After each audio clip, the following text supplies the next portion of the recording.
Deuteronomy 11. So, love God your God. Guard well his rules and regulations. Obey his commandments for the rest of time. Today, it's very clear that it isn't your children who are front and center here. They were not in on what God did. They didn't see the acts. They didn't experience the discipline. They didn't marvel at his greatness, the way that he displayed his power and the miracle signs and the deeds that he let loose in Egypt on Pharaoh, king of Egypt, and all of his land. The way he took care of the Egyptian army, its horses and chariots, burying them in the waters of the Red Sea as they pursued you. God drowned them. And you're standing here today alive. Nor was it your children who saw how God took care of you in the wilderness up until the time that you arrived here. What he did to Dathan and Abiram, the sons of Eliab, son of Reuben, how the earth opened its jaws and swallowed them with their families, their tents and everything around them, right out in the middle of Israel? Yes. It was you, your eyes, that saw every great thing that God did.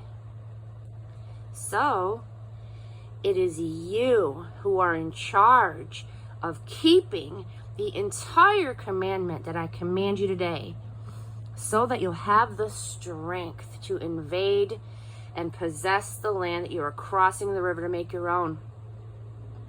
Your obedience will give you a long life on the soil that God promised to give your ancestors and their children, a land flowing with milk and honey.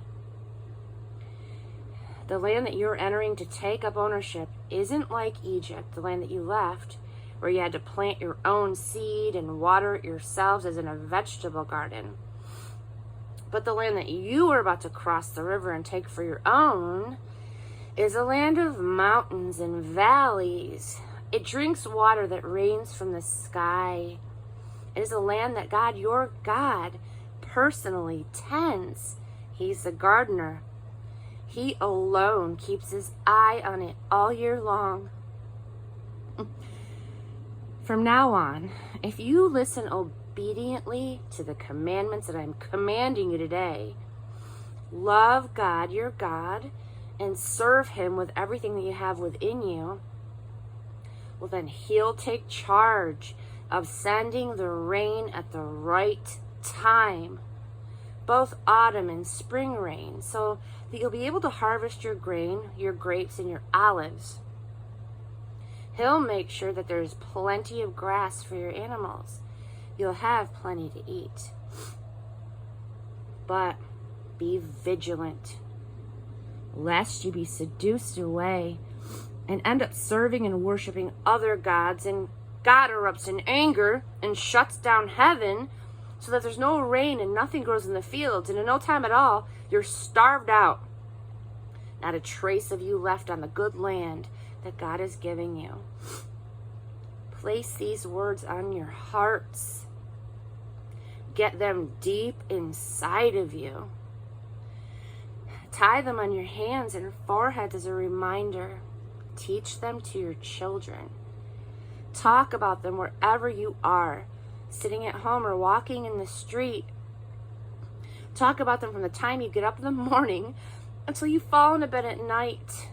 Inscribe them on the doorposts and gates of your cities, so that you'll live a long time and your children with you on the soil that God promised to give your ancestors for as long as there is a sky over the earth.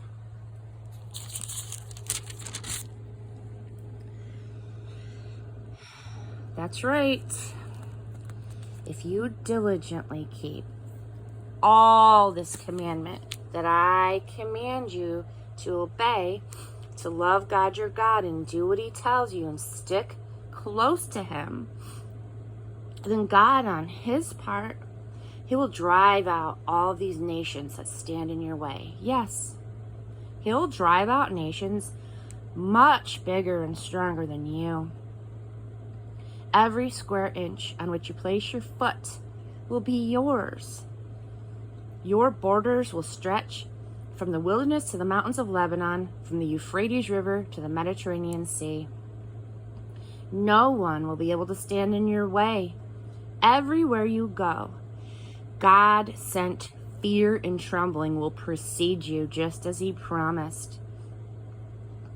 I have brought you today to the crossroads of blessing and curse. The blessing: if you listen obediently to the commandments of God your God, which I command you today. The curse: